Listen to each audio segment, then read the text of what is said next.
Here we go.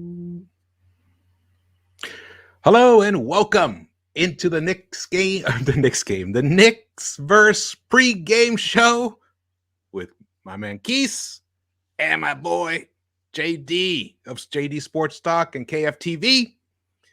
All right, guys, Sports Vibes TV. Everybody's in the house. We got the syndicate, the team up. Here we go. We're going to break down this game against the Charlotte Hornets. It's a really important game right now. How are you guys feeling? JD, how you feeling, man? You're muted. How you guys doing? How you guys doing, man? I'm excited to be here. So first I want to say thank you, George, for the invitation to cover this pregame, this big game tonight. I think it's a big game. Listen, I'm feeling good. I'm confident that the team will bounce back.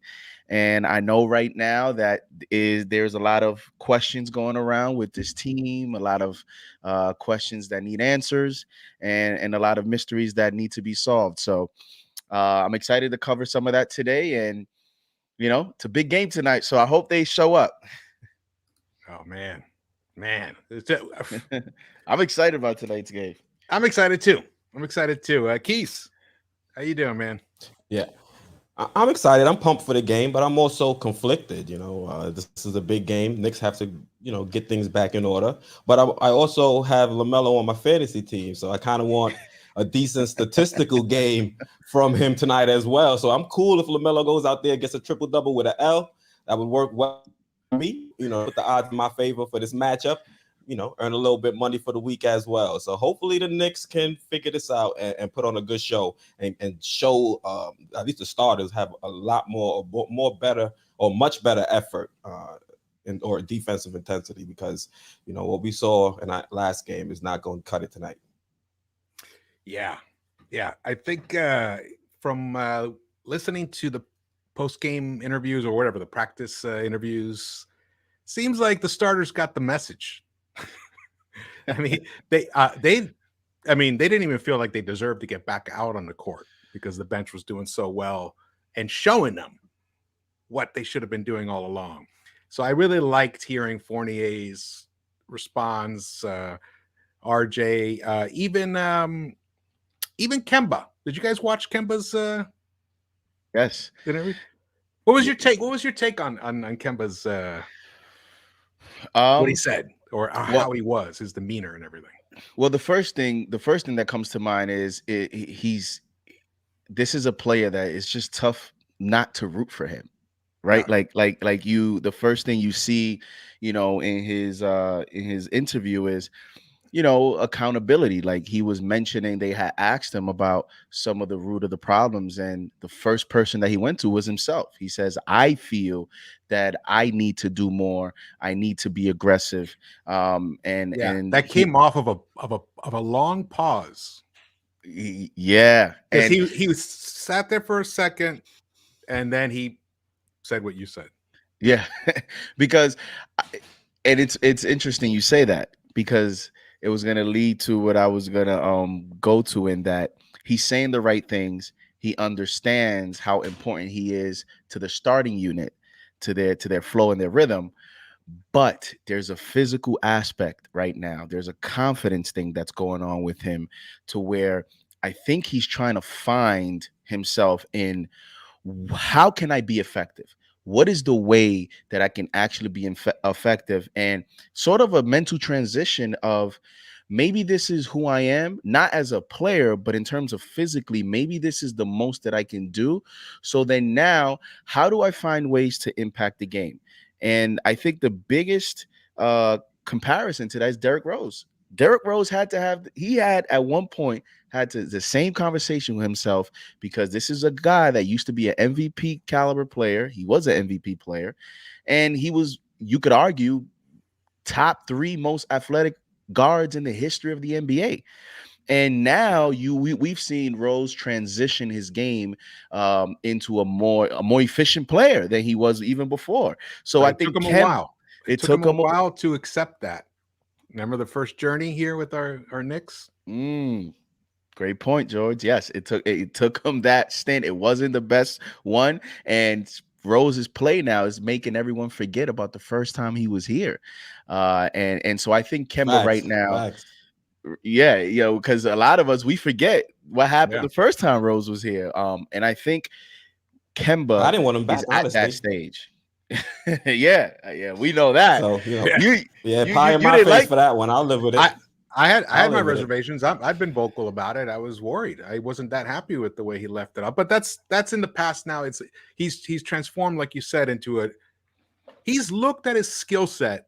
And he's like, okay, what can I keep of my old game, and what can I bring to what I'm keeping to really maintain a really high level of production and efficiency. And I think he is a fantastic example. In some ways, he's a better example than even Melo, because Melo, he lost a slight half step here and there, but he was always a great shooter. You know what I mean? Like Rose had to develop a 3-point shot, a consistent one. Now he's like one of the best 3-point shooters in the game at the moment. So that's it's. I can't remember when we talked about this, the three of us, but Rose and Kemba, they got to go out to dinner together, man. Just the two of them. Yeah. Maybe go to a strip club, get a couple of lap dances, and like can be chatting. Hey, so what do you think? As long as it's not before a game. As long as it's not before a game. No, don't get him in trouble out here. Yeah, maybe this weekend. They have a couple of days off this weekend. Yeah, I mean, he there, and that's what I was saying, that Kemba is going to have to, figure out, maybe look at Derrick Rose, look at some players in the past, and I think it's going to come down to, and what's playing against him is it's time. Does he have time to do that? Right, because these are things that Rose worked on in the offseason and was prepared to transition his game once the season came along. We're talking about Kemba realizing this at the start of this season on a team that has high expectations. So will he have enough time to figure it out? Will Tibbs have enough patience with him to figure it out? Or will his role have to change? And then maybe in that new role, whether they decide to make a change and he has to come off the bench, or whether you just decrease his minutes and you ease him back in, whatever that role is, maybe that would work best for him to slowly get back into it, because that's what he was saying in his interview was, listen, guys, this is still new to me. I know I'm from New York. I know that, it's supposed to be faster and easier, but I'm still trying to figure myself out. I'm still trying to get into a rhythm. And so I think that is the question, is will Kemba have enough time? Because at the same time, if you notice with Tibbs, George and Quis, you can see there's a little bit more sense of urgency with him this season than it was last year in his post-game interviews, because he understands there's expectations now. And so I don't know. I know a lot of people use the Elfrid Payton comparison and say, well, he went with Elfrid Payton all season. He'll probably do the same with Kemba. I don't know about that, because Tibbs knows he has to win games this season. Yeah, I totally 100% agree. Tibbs is in a different mindset this season as opposed to last season. Quis. Yeah, I think Tibbs kind of answered that in his post game. Further, we're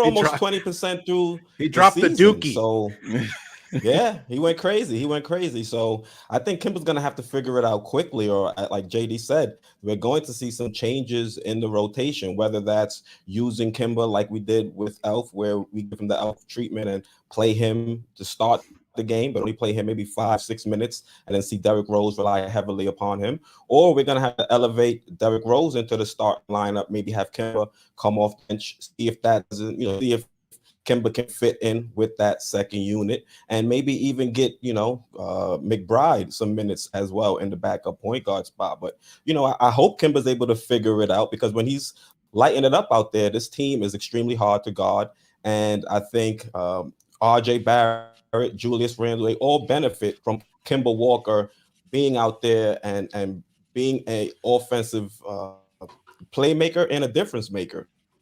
So if Kemba's able to figure it out, I think this team has the depth to really compete, but we need Kemba to step it up, because like I said, we're almost 20% through the season, and time's ticking.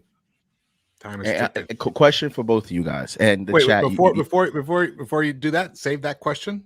Mhm. Just want to take a salute to the chat. Salute to everybody. Sincere to Genius. Thank you so much for the super chat. And we surveyed 100 people. Love that name. Enjoy watching you all. Keep up the hard work. Thank you, everybody. Thanks. Big task. Always here. I love you. Lex the Destroyer. Always there with the great comments, man. You guys, let's see who else have we missed here. Shaquille Cross. Excellent. D Nice. What's up, brother? Still Dre. Tanks. Geraldine McIver. Derek. All right, Derek. Oh, Derek's going to watch this later, he said. All right. Awesome. Thank you so much for the contributions. And if you want to contribute through Cash App, there's info in the description. We welcome those too as well. All right, JD, you go first with your question, and then I have a question for you. Yeah, I was just gonna say, since we're on the topic of Kemba, and I mentioned time may not be on his side, it may not be on the Knicks side, because the East is stacked, right? And we're trying to win games. How many games, realistically, this is not what you guys would want.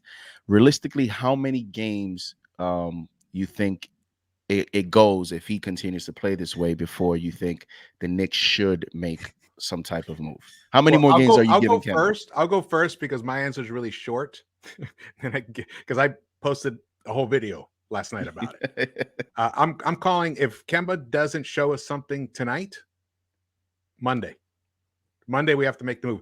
And I'll tell you why. Just add a little bit on it. I think it's better for Kemba. The longer this goes on, this is New York City. Look at us. Look at this pod. Look at this pregame we're having. There's going to be pregames all over the internet about this matchup. Then the MSG is going to have their thing. ESPN's going to be talking about this.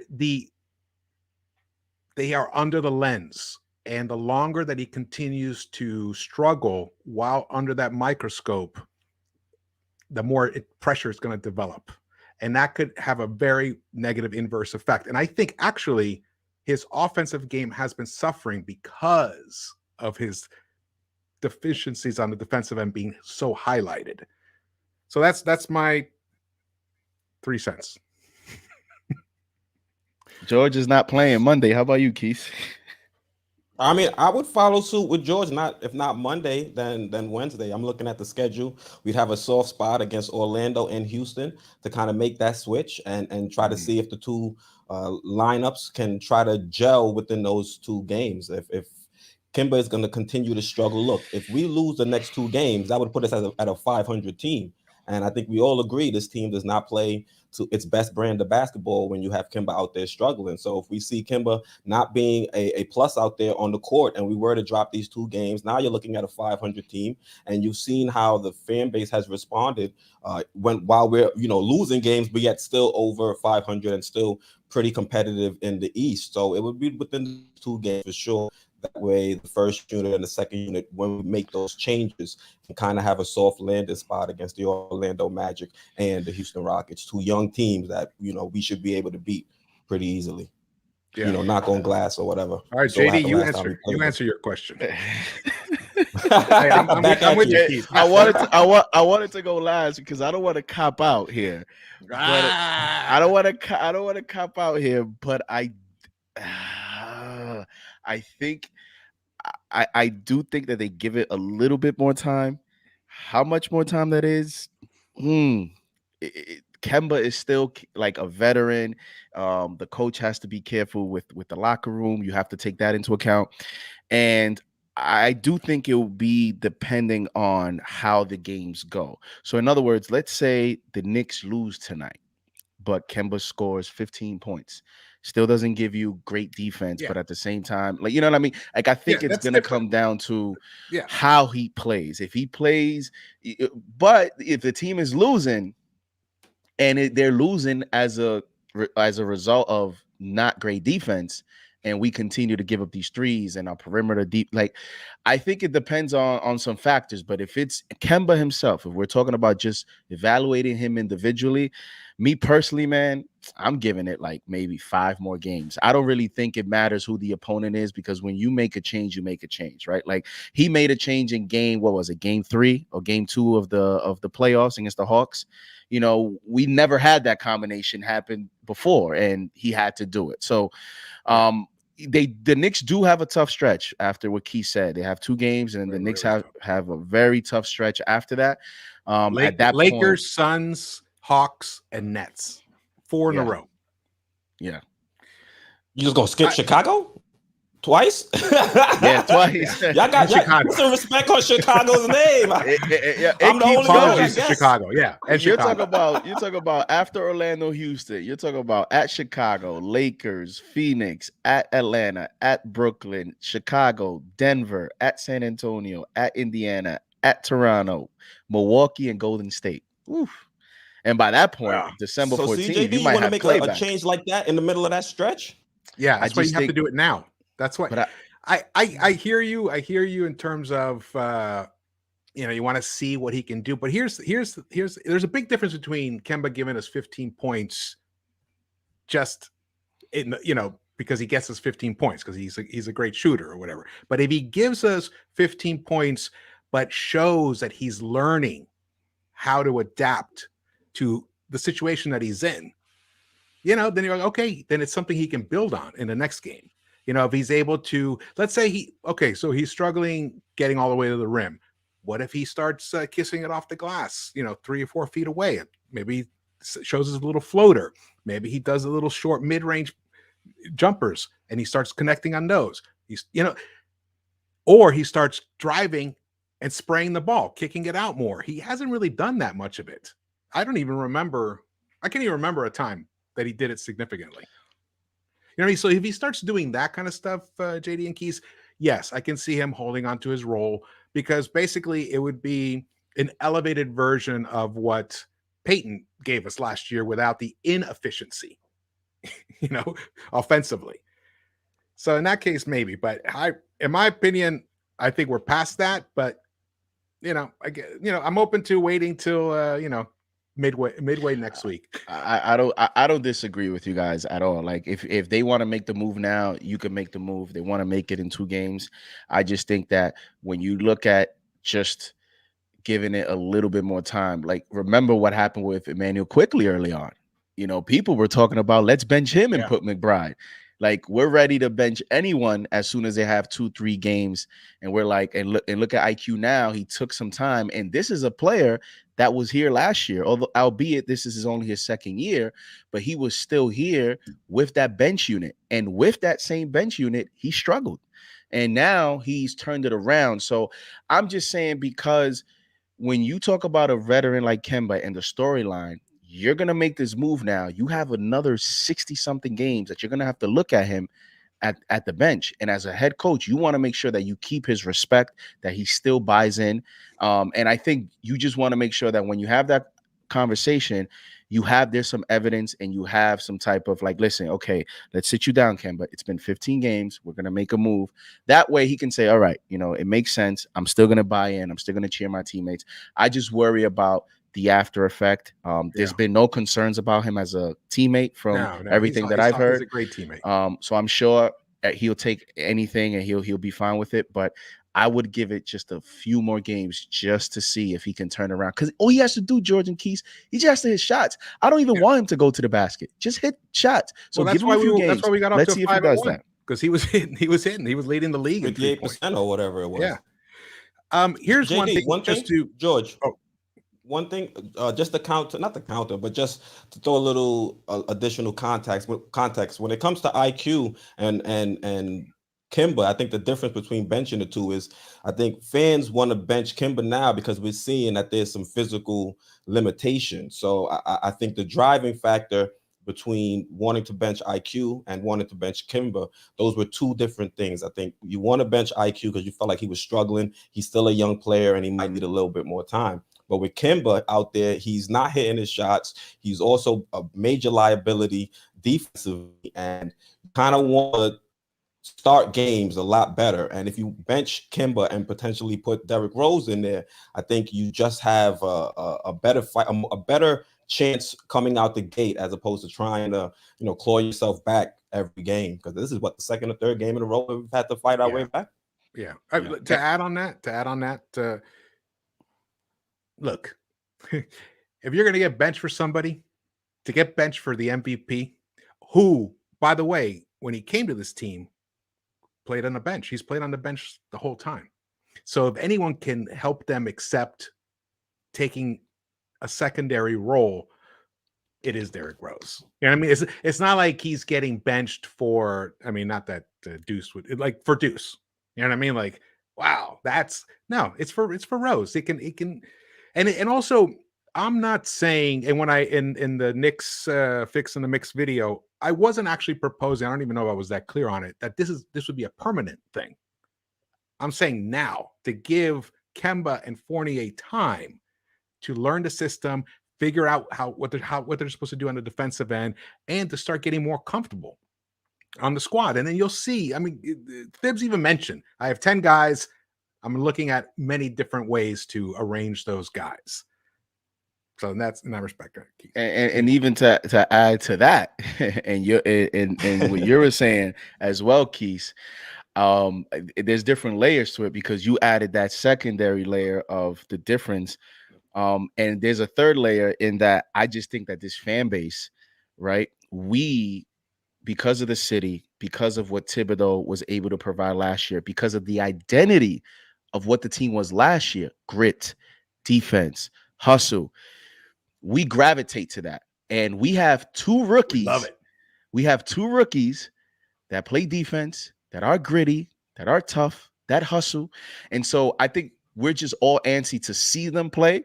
And as soon as we see somebody that plays their position and they have 2-3 games that they're struggling, we just want to see them. So I think there's also that to it, where the fan base and everyone, we just want to see what Grimes can do, being that these guys, McBride had a great summer league, and Grimes in, spot minutes has been able to show an ability to play very well right now in the NBA. So I'm excited to see what happens. And I hope that, those guys get some minutes soon. Yeah, I think it's absolutely like crucial that those guys start getting some minutes along the way, because we are 100% going to need them in this 82 game season. There's going to be nights. I mean, look what's happening at the center position. No Nerlens. Actually, let's get to some of this. Let's actually preview the game. Well, this is part of the game. It is absolutely. Kemba has pressure tonight, and he's in Charlotte. We didn't even mention that. Like, it's set up for him to have a good game. So if he doesn't have a good game tonight, it's like, oof. Yeah, absolutely. All right, so what are we doing here? So PJ Washington is out, and Nerlens actually is out. The last tweet that I saw, I don't know if you guys saw anything else afterwards, but I think Nerlens is out for us. So that's not too disturbing. Yeah, he was announced that. I don't know. Noel's important. I wouldn't say that's not too disturbing. With this, that's true. I mean, he is important, definitely. But I was worried that we were going to not have Mitch and Nerlens. So in that case, that's why I'm a little happy about that part. Let's check out this thing here. All right, this is the season averages per game, leading players. One thing, man, these guys run. These guys love to get out on the break. Look at this. They score 15.2 points per game out on the break. That's almost, it's 3.3 more points than we do. Yeah. And then points in the paint, though. Look, 50 points in the paint for them. So they score in a multitude of ways.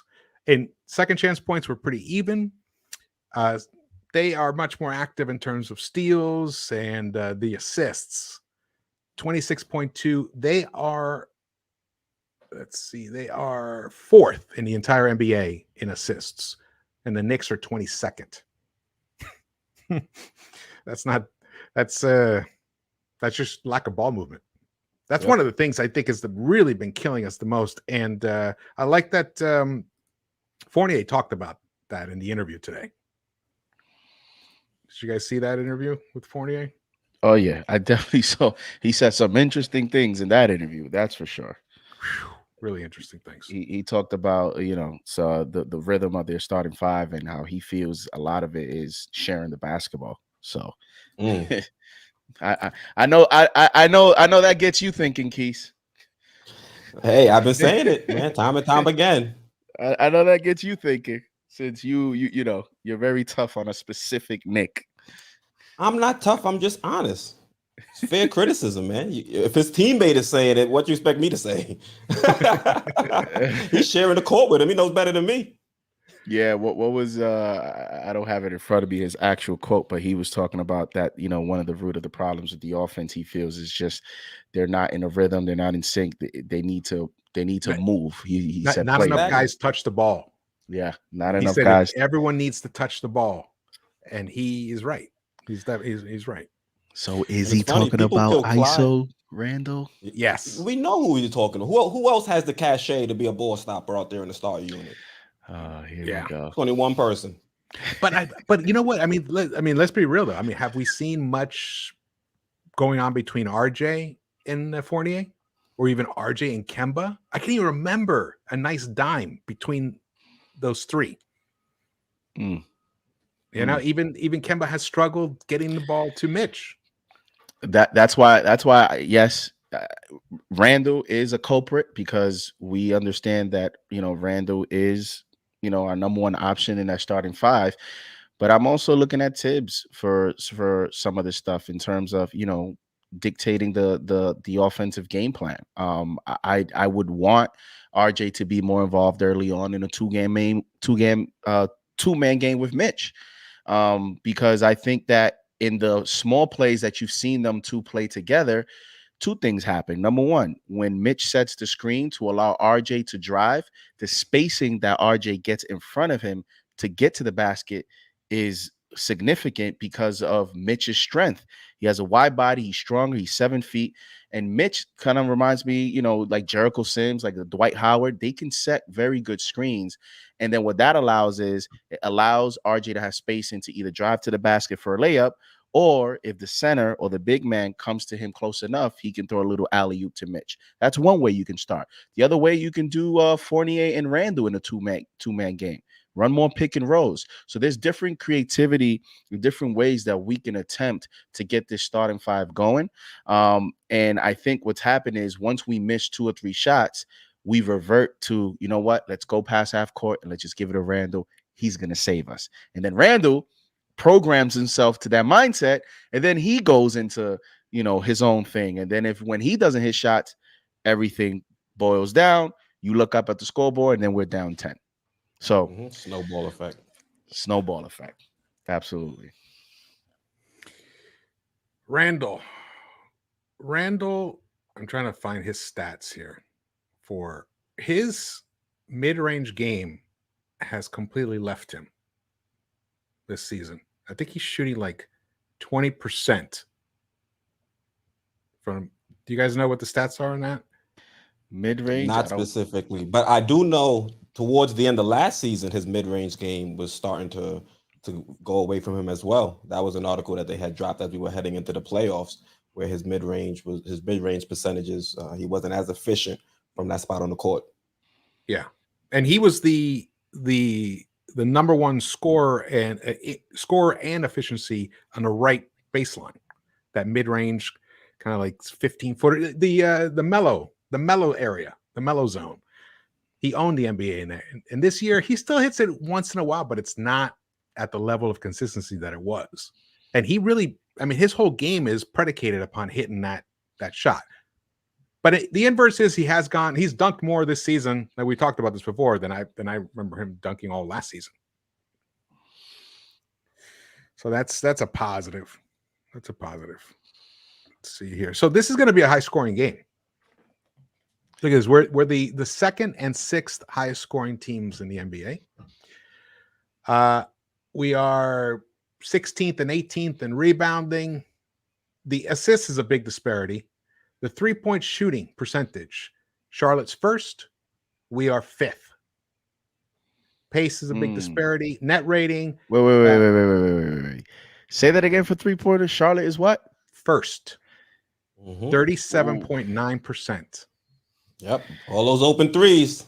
Yeah, Today is right. not the game for that. That's That's right. why I said Kemba might be out of here real quick. Because if we start giving up threes left and right, woo, George might Yep. get his wish. It's not my word, man. I apologize. His prediction. His prediction. I know what you're saying. I know what you're saying. I just, I think coaches that wait too long to make changes, more often than not, they're doing it out of fear that the change will backfire. Mm. Whereby, if you're constantly looking at how to tweak things here and there, then you're not so dependent, because he doesn't have to make the change and then stick with it if it doesn't work. He can go back to it. He can go back to Kemba starting, or say, you know what, forget that. We're gonna bring in. We're gonna start IQ. Yeah, whatever. I'm just throwing ideas out, but if you can be a little more flexible in terms of your rotation and how you align your players, then you can keep working like you're in the lab until you find that great combination. And that is one thing in that post game that Thibs definitely was clear about. They are working on trying to find the right combinations, but that can only come from trial and error in game. But I mean, it's like a Rubik's cube though. When you have one side complete and the other side is still in disarray, because the second unit, we don't need to mix and match. That is firing on all cylinders. It's the starters. So now any mix and match you do try to implement, you now have to worry about it potentially taken away from that second unit. And I think that's which Tibbs really has his back up against the wall, because you say he can always reverse course, but it could be, like I said, a slippery slope. You move Derrick Rose into the starting lineup. Now, if you change, the way those guys are in sync and try to go back, do you still have the same magic? Do things change? Is this team going to hit a rut where now that magic is gone? So it is something that Tibbs has to be careful about, especially here in New York, knowing how the media will go after him if it does fall or blow up in his face. I'm interested to see what's going to be the game plan tonight, being that you just mentioned they're number one in threes. That's our weakness right now as a team. And even, the perimeter players that we have right now at the starting lineup, they don't even, and on top of them not being great defenders, physically, they don't have the speed or the lateral quickness to even, get to certain rotations. That's why I think Noel being out is actually key, because Thibodeau, his philosophy is 48 minutes of rim protection. And the hope this season was we were going to have Mitch and Noel for 48 minutes. And that would at least help, erase some perimeter mistakes at the rim. But when you don't have that 48 minutes of rim protection, now there's more pressure on the perimeter. And this team, one of the guys I'm concerned about is like a Terry Rozier, who shoots almost 40% career against the Knicks from three. LaMelo Ball has been having an outstanding season. And this Charlotte team is a weird team. They started, 3-0. Their last 10 games, they are 3-7. On their last 10 games, they've lost 5 of their last 6 games, but their last game was a win. It was the 5th game on a West Coast trip, and they beat the Memphis Grizzlies. So now this is their first game home after a long West Coast trip. And you know how teams are. They can't wait to get home. They're excited to go home. There's some adrenaline there. And on top of that, you're back home and you're playing the New York Knicks and Kemba Walker. So I'm pretty sure this Charlotte Hornets team is pretty pumped up tonight. Oh yeah, and they're going to be. They got their ass kicked on the West Coast. If it weren't for that Grizzlies game, they would have come back having dropped every game. So this is not so that whole. I understand, like, they've lost 5 out of 6, and they've come back down to earth. But there's circumstances today that tell you this is going to be not an easy game. Now, on the other end, they're last in the league in opponents' points per game. They're 30th in the league. So, the table is set for some of these Knicks players like a Fournier to bounce back and have a good game. And I hope that, we can score, but I hope we play enough defense, to come out with the win. Yeah. Hey, you guys want to shout out to Adam Gatson? Thank you so much for the contribution. I appreciate that. In fact, Adam, I think you're the guy that suggested that JD and I team up a long time ago, Yeah. way back last season, and I think also with Quis. I'm pretty Yeah. sure. So He's the link. He's the cog. He's the link. Adam's the link. He's Thank the you for plug. that. He's the Yeah. connect. He's the connect. Herbie Mack has an interesting. Here we go. That's correct. Knicks are ranked 26 in defensive rating. Hornets ranked 28. So you're telling me there's not going to be any defense play tonight? Is that what you're saying? Well, here's the thing. Who has a better chance of actually playing defense on a random night? We do. The Knicks. Mhm. So I'm the holding goals in out. favor. Yeah. Yeah, exactly. Let's see. Chris Lopez, man. Welcome, Chris. Longtime supporter of Knicks-Verse. Really appreciate it. Chris says, George, JD, and Quis, hey, don't make any changes. Keep this starting lineup. Keep focused on the chip. Gotta run. All right. Well, I guess he left. That's what he meant. So I shouted him out. Hey, that's definitely an approach. Just say, we're going to stick with this and we're going to ride this as far as we go. And that's an approach. How about Adam did in his super chat did ask a question that he said, who is the so I just want to make sure that we answer his question. He I think he said like what Charlotte Hornet we should worry about tonight. So I guess it's like who's the concerning player of that team that we should worry about. So I don't know if you guys have someone in mind specifically. They have a lot of young. Yeah, I'll pick. We can each pick a different guy. I'm worried about Bridges. I'm worried about him. I'm worried about him making Randall have to work really hard on the defensive end, and that might take something out of Randall. And you know how we've seen Julius when he gets into like these kind of rivalries, these like where he wants to one up the other guy, he loses focus of the team structure, and that actually was at the center of the Atlanta Hawks defensive scheme strategy to begin with in the playoffs. It wasn't just the shading and the shadowing him. It was getting inside his head. And that's his major weakness. So I think that's my biggest concern is Miles going off. How about you, Quis? Me, I'm me. I got LaMelo on my fantasy team, so I'm keeping an eye on him. And if you look at our perimeter defense, it's primed for Melo to go off, to be able to get into the paint, find his teammates, or knock down the open three, because he's starting to. I won't say he's starting to hit his shot, but he's shown the ability to knock down the three consistently if you give him the opportunity to. Also, he's gifted in the fact that he can get that team going out on the break. So we're already a team that hasn't been great, in half court defense, and we're not too good at all in transition D as well. So I think we're going to have to try and step up and force LaMelo to be uncomfortable out there on the court. So he's the player that I'm going to be keeping my eye out on, because I'm saying all this, but I still want him to go out there and have a pretty good game. The conflict of fantasy. Yeah, get out of here with that, Quis. Nobody cares about. Nobody cares about your fantasy. Nobody cares about LaMelo Ball. None of that stuff, man. I mean, I get it. You want him to play well, and you want the Knicks to win.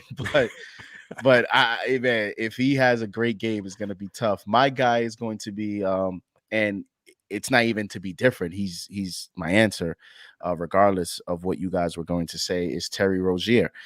Terry Rozier already has a 29 and a 23-point game this season, and he's come back from injury, so he hasn't played every game, and he shoots almost a career 39-40% from three against the Knicks, as well as the position that he plays. He's an off-ball guard, and that's our biggest weakness on the perimeter defense.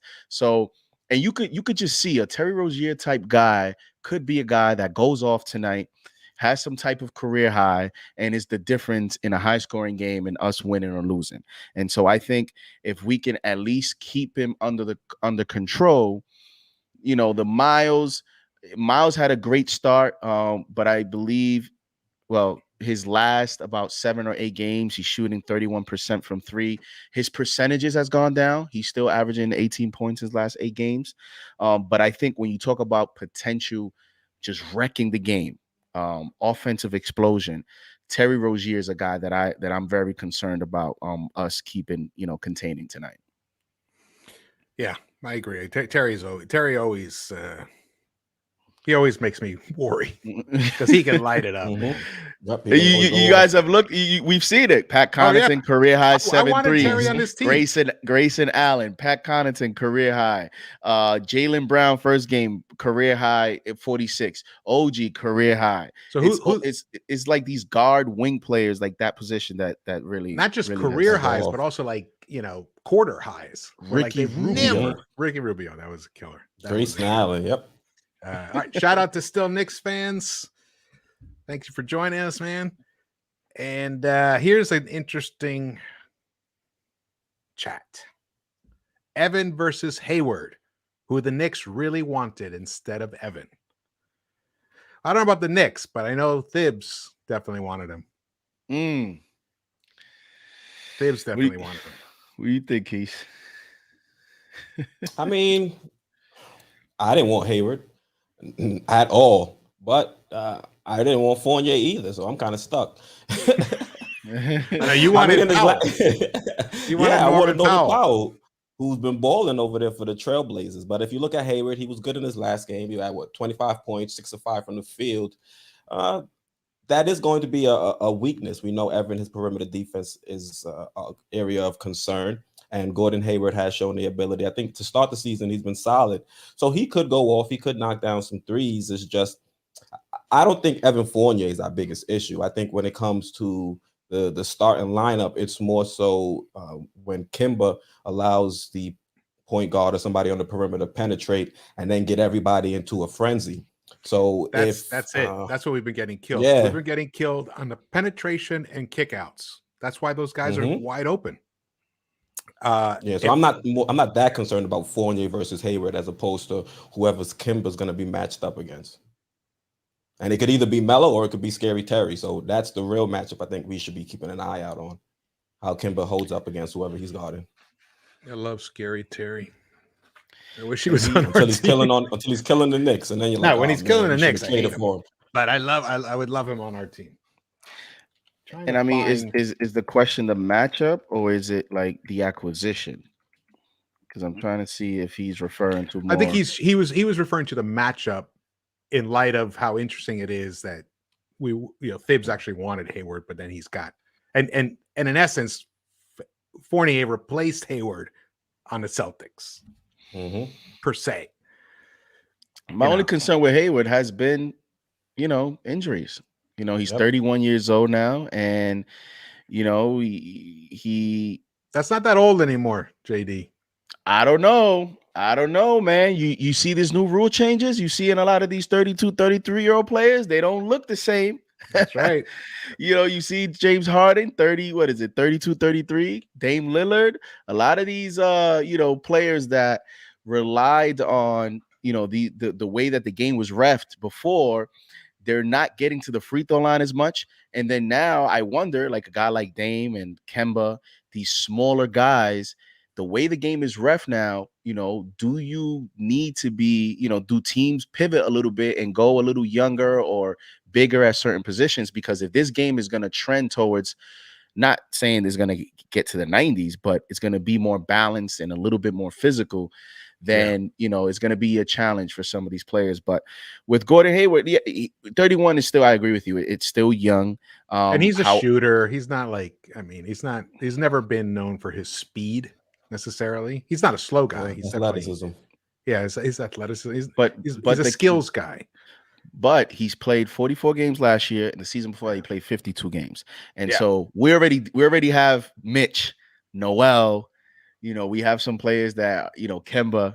So, Gordon Hayward on this team long term, I don't know if it's the right fit. He's the right type of player, but sometimes a player is at a certain point in his career that you look at what we're trying to build. I don't know that he is the perfect fit right now for this team. Yeah. Yeah. I agree. I wouldn't have been upset if we had signed him last year before the season began. But at this point, I'm actually happier with Fournier because I think Fournier is going to deliver no matter what. At some point, he's going to get his points. Just some nights he disappears. Unfortunately, he's that kind of guy. But at the end of the I mean, he's season, a role player. He's a role player, and he's going to give you 17, 18 points a game on average with a good, He's efficiency. an expensive role player. He's expensive, but that's what they cost now, JD. You're Yeah. the one who's always telling us. Right? I didn't want to be the one to say Suddenly I thought it was Quis talking, complaining about the salaries. Quis the cheapskate. Don't want to pay anybody. Yeah. Someone posted something about Melo. See, Melo, Rose, Man. Curry. There's a lot of guys in that kind of mid-30s where, early mid-30s, they really haven't lost. I mean, they just kind of they modify their game, but their skill set is so high that they can still take advantage of their superior skills. So that's something that I think Hayward could be that kind of guy. He's just a great shooter. He can shoot for another 3 or 4 years easily. I think. But he's not on our team, so fuck him.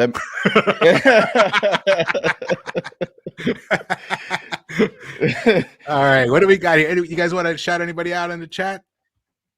Absolutely, sure. Definitely want to shout out. Where is he? Because he gave me a lot. Definitely want to shout out Derek, Adam Gatson, who had the nice, generous big task. I always want to shout him out. He's a great supporter. Lex the Destroyer. Lex the Destroyer is a big supporter of all of our channels. And he's a very passionate Knicks fan. Still, DRE or Dre, want to shout you out. Absolutely. And I guess I'll leave some of the shout outs for you guys as well. D Nice, shout out to you. Absolutely. And everyone else that's tuning in. We have about 90 in the chat. Thank you guys for supporting. Yeah, thumbs up, guys. Hit the thumbs ups. Make sure that you hit the thumbs up for my man George. Hit them thumbs up for your boys. Yeah. Right. And you're allowed to use that one. I'm allowed to use it. He's allowed to use that patented term. Catchphrase. Thumbs up for your boys. Catchphrase, Make sure y'all do that. What's up, Quis? Anyone you want to shout out once again? Yeah, shout out Lex the Destroyer again. Big task, too much from my channel. Always showing support. Appreciate you guys. Knicks 100 a game. Another supporter from my channel. Still Dre. Still Knicks fans. Pulled up to a few streams. So thank you guys for tuning up here as well and supporting our guy George here at Into the Knicks-Verse. Also, shout out to Chris Lopez. He sent a super sticker. I'm not sure if you got it to it yet, George. Yes, I did. Thank you, Chris. Appreciate that. Appreciate the support. And D Nice. Yeah, man. We got a great group in the chat. Herbie Mack. Welcome, brother. Thank you so much for joining us. Kai Wang asks, why is Knicks allowing tons of wide open threes? I'll let you guys start on that. Go ahead, Keith. I think I mentioned it earlier. It's our rotations, and it's more so the starters than it is the second unit. I think our perimeter defense is allowing too many guards to get into the paint, and we force Mitchell Robinson or if Nerlens Noel is in the game, we force them to step up. And then once you have that chain reaction, an NBA team is going to find somebody open at some point. And it comes down to our hustle and effort to close out and to try to chase them off the line. Also, there's some issues in terms of our defensive discipline when it comes to closing out. We see a lot of our defenders leave their feet too often and fly by. So it allows shooters to reset and still get a good look. So those are some of the issues I'm seeing out there when it comes to our defense and how we're defending the 3-point line. And those are things Tibbs is going to have to, get in order because it's not a recipe for winning basketball. I do want to say this because I do think that because of the way that we started this season defensively and from the 3-point line specifically, the fans like to make Elfrid Payton, and good luck to them, and Reggie Bullock into Deion Sanders and Tony Allen, right? Like it's like we had the 86 Bears or the Chicago Bulls or one of the best defenses, the Pistons of Larry Brown. But if you really look at what happened last season as well, we also were among the leaders in leaving open threes last season. Number one. Right. So what happened was it worked last season, and that also got exposed in the playoffs. right? That's why we decided to make the change so badly from Elfrid Payton, because the Hawks were, they exposed that type of defense. Yeah. Bogdanovich exposed us, Well, Trey Young, everyone. So once it got to a point where now you're playing a series against a team that they understand now, like they're playing you in a 7-game series, and now they can really scout you and they can really game plan against you. That's when your true strengths get tested. And that's why the playoffs, it's always a different animal than the season. So I think the philosophy this season is just not working, and then it's just being compounded because the personnel is weaker on the defensive end than what Thibodeau had at his expense last season. yeah, I agree. And like the Hawks, it's a good thing you brought that up, because I mean they have outstanding perimeter shooting all around. So it's not like you can hedge and it's like, okay, we want him to take open threes. No, there's no one on that team. I mean, other than Capella, but he's never going to take an open three. I mean, all those guys can hit and like can go off. So that strategy, which is that's an actual decision that the Knicks make to allow. What they want to do is they want to clog up the paint. They don't want to give up easy drives in the paint. They want to own the points in the paint, which is a great, strategy. It's an old school strategy. It's an old school strategy. Yeah. Because, those buckets are technically easier to make. But, Right. And so then they figure, okay, usually the drivers are also the better shooters.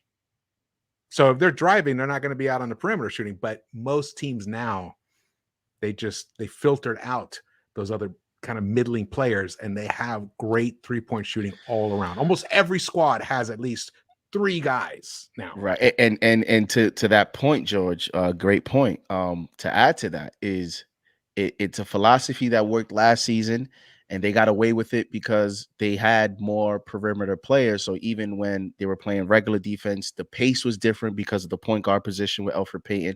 So it just worked to their favor. They had a different identity of a gritty team. But the issue with that philosophy, and it's something that the Knicks, that coaching staff, and Thibodeau himself, they're going to have to really think about, is long term.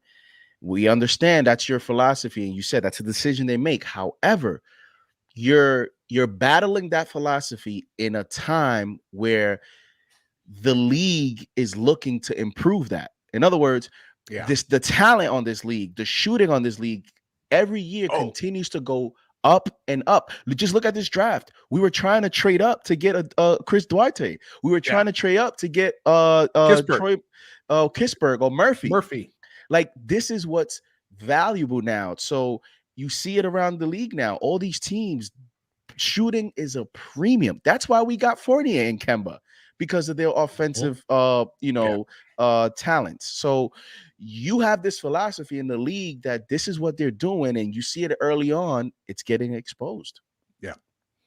You mentioned Kemba and Fournier. We also drafted McBride and Grimes. They both were able to shoot at 40% from 3. So you're right, JD. So can that philosophy work? You saw that when we play the Pacers run. I was just about to say it. The Pacers had a great game plan. They ran us off the 3-point line, not only because of they have great personnel, size, but because of Miles Turner in the paint. You would think with Mitch and Noel, that whole 48 minutes rim protection, you would think we would at least adapt not adapt, but more so adjust, or even have some tweaks and wrinkles, and say, you know what, let's run everyone off the 3-point line, and let's challenge them. I'm so glad you brought up Miles Turner, because remember, this is something the 3 of us have talked about. Another thing specifically to the Knicks is, I think teams, when they scout the Knicks, they know that we give up a lot of wide open threes. So the shooters, they start getting juiced up. They're like amped up. They come in to the Garden or wherever, if it's on the road or whatever. They're like, I'm going to get my looks and I'm going to take full advantage of it. It's like, when you're going to get opportunities, you really step your game up. And I think they just, and also we're now the hunted on top of that. We're no longer the hunter. And I think that mindset, our main guys haven't adjusted properly to that. Julius and RJ, I did, and I'm just gonna put this out there. I did notice that they took the foot off the gas a little bit the past 6 games or so. Like not quite. And if Since the those season two do started, that, George, what are you talking about? yeah, I mean, maybe, but but They've been doing this since the season started. Game 1 against the Celtics. yeah. Oh, yes, intermittently, absolutely. But I mean, in general, their overall demeanor, I feel like they almost bought into their own hype. They bought into us hyping them, because I know that they pay attention. And when RJ went on that 5-game streak, and then for four of those games, he was averaging 26 points a game, and it was like all-star. He's leveled up, and then boom, he has his worst game right afterward. I think that was the game he scored 6 points. And then so that's if those two don't come into the game with the right mindset, I think it permeates the rest of the lineup, the starters especially. Right, so must win. You guys think? Absolutely a must-win game tonight. Must win. It's a must-win Game. What is this game? What is this for us? Game 13? Is this 13? Yeah, game 13. Game? Lucky 13. Let's do Lucky 13 in Charlotte. Win on a Friday night. Game 13. Woo. Hey, we got 103 in the chat. Thank you guys for joining us. This has been awesome. We have been having a great discussion, man. We've bounced all over the place, but mostly talking about the first unit and the defensive deficiencies and what they have to do offensively. And number one, I think we all agree that the ball movement and player movement, off-ball movement, have been the biggest culprits for this first unit. I think it's making it harder on guys like Julius and Kemba and all of them to get their buckets. Because they're just not finding that they're not getting good. They're not getting high quality looks in their rhythm. Mm-hmm. So that hopefully we'll see the ball movement tonight. And we should, though. Charlotte is pretty good at deflections and steals and stuff. So it's going to be an interesting matchup. This is going to be a good game. Oh, yeah, it'll be fun. Your favorite guy is playing tonight. I just looked at the game they had against Memphis. Again, Charlotte's last game was at Memphis, and they won 118-108. And George's favorite offseason target for the Knicks, Kelly Oubre, had 37 points. Oh, I was the one guy who did not want Kelly Oubre on this team, and I'm so glad. You aren't the only one, George. Yeah, yeah. I did not want him, man. I just looked at that box score, and I'm like, whoa. He had 7 threes, 37 points, 31 minutes off the bench. Yeah, look at his previous 4 games. Yeah. So that's right, been the story of Kelly Oubre's career. Oh, this game starts at 7-10. All right, you guys. 7-10. 7-10. Game starts at 7:10 Eastern time, not 7. 7:10. Any last thoughts, guys? Let me go through the chat here, see if anybody. Let's go with some game. Give me your game predictions, and give me your who has to have a good game for us to win. Oh, Randall. For us to win, we rarely can we ever win without Randall having a good game. He doesn't have to have an outstanding game. I don't know about that. We've had a few times where last season we've had a few games where he's had 16, 18 points. It's crazy. But like if he gives us 18 and 12 rebounds and 6 assists, that's a good game. I mean, that's if he contributes in a positive way, because he's gonna have the ball in his hands a lot. That's why he's important in that respect. I think who has to have a good game for us? You have an answer, Keith? I'm gonna say who I think. Not who we want to have a good game. Who has to? I think Derrick Rose has to have a good game, because in my opinion, Derrick Rose has consistently been, in my opinion, the Knicks' most valuable player. Now, not the Knicks, Randall is the Knicks' top option, but the most valuable player is Derrick Rose. Derrick Rose, I think, is what keeps the engine running. He's the leader of that second unit. But also, if he has a good game, sometimes is enough to where even if Kemba doesn't get off to a good start, he can cancel that out a little bit. I just think if Rose doesn't have a good game, it puts a lot of pressure because now it's a double whammy. If Kemba is not playing well and Rose is not playing well, now we need Quickly to play well. Now we need Fortnite, you know what I mean? So I think Rose, to me, on the road against a Charlotte team that just won their last game and they're excited to be home, an explosive young team, I think Rose has to have a good game. Let me before Keith answers, let me just paint an even darker picture for this game. Charlotte at home this season is averaging 121.8 points per game, and they're shooting 42.9% from behind the arc at home. More that and Rose, that's why Rose has to have a good game because that's a lot, that's a lot of shooting, that's a lot of scoring. And do we expect Kemba to keep up? Do we expect Fournier? We can. I mean, we have the guys who can, whether they're going to show up or not. We certainly do. We certainly show up. And we're going up against a team where we can go and get hot. Yeah, that's true. What's your answer, Keith? My answer, I'm gonna go with RJ. We're talking a lot about how this team has a lot of issues with our perimeter defense, and I think that's really going to shine a light on RJ. Is RJ going to be matched up against Melo? Is Tibbs going to say, hey, if somebody's having a pretty hot first quarter, are we going to then put RJ Barrett on him? I think RJ has said time and time again he looks to be a all NBA defender, and this may be a game where we're really going to need him to step up. And like we've said, this team is not a good defensive team. So RJ should have opportunities to score, both getting into the paint and also from three. And you look at the Hornets, they like to push the pace. And sometimes in games like that, the Knicks end up trying to match, that type of intensity against the Hornets, because we're going to have to. If we don't match that kind of intensity, the Hornets are going to end up running us off the court. So if we do get into transition, I think that's somewhere RJ is going to flourish. So I think he's going to come out and have a big game. I think this may be the game where he's able to get back on track. And I think that's going to be nice headed into the weekend if that, proves to be correct. All right. Awesome. That's all right. Well, I think we're going to sign off, man. Thank you guys so much for joining us. We're going to do this. We're going to do this probably on a weekly basis, the three of us, hopefully. But definitely we're going to be bouncing back and forth between our channels. So stay tuned for that. And, final score predictions. Final score 128-121 Knicks. Ooh. Oh, you got a bomb burner. Oh, damn. Wow. Yeah. If we're getting into the 120s, I don't know if we win. I just look, the Hornets. True.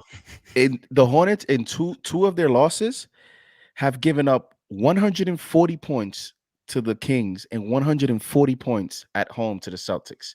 So you might be right, George. JD, you froze right at that moment. You were like, you might be. I went to the Matrix. I went to the Matrix, like I went on Knicks Fan TV, man. Shout out CP. Shout out, brother. Shameless 128, plug, 121 is what we're predicting, CP. Knicks win. Yeah. And I'll say, man, I know CP's watching, so I can't mess up because he'll kill me on the postgame show tonight. Kill him, say it. Give us a prediction, score prediction. Come on. I'm gonna say Knicks win 116 to 111. 116, 111. 116, 111. Right, 116, 111 Knicks. Write it down.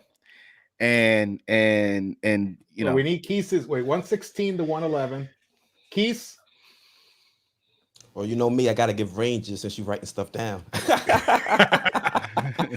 I'm going 112, 105 with the Knicks W. 112, 105 Knicks W. 112, 105. Okay.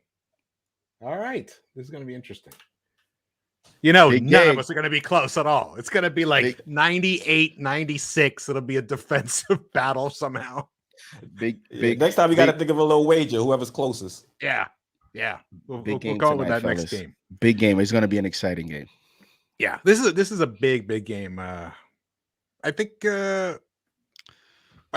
wouldn't be surprised if both Kemba and Fournier actually have a decent game tonight. So Well, There's the game let's hope for it. that. Can't Yeah, wait. let's go. Can't wait. All right, And guys. shameless plug after Yes. the game. You know what I'm going to say. Knicks Fan TV on the post game. Make sure you guys tune in for that, and make sure you guys catch George's recap video as well, because we all wait for it. We can't wait for those videos after the game. You never know what you're going to get. You never know Definitely what you're make gonna sure get. you subscribe to Sports Vibes TV as well. Absolutely. And thank you guys for having me, man. It was a blast. Yeah, it was great. It was great, guys. All right. Thanks so much, the chat, everybody, for joining us. Really appreciate all your support and your comments and everything. They're really important. Like I always say, they're a key part of what we discuss on these channels. Thumbs ups, and we'll see you guys around the Knicks-Verse.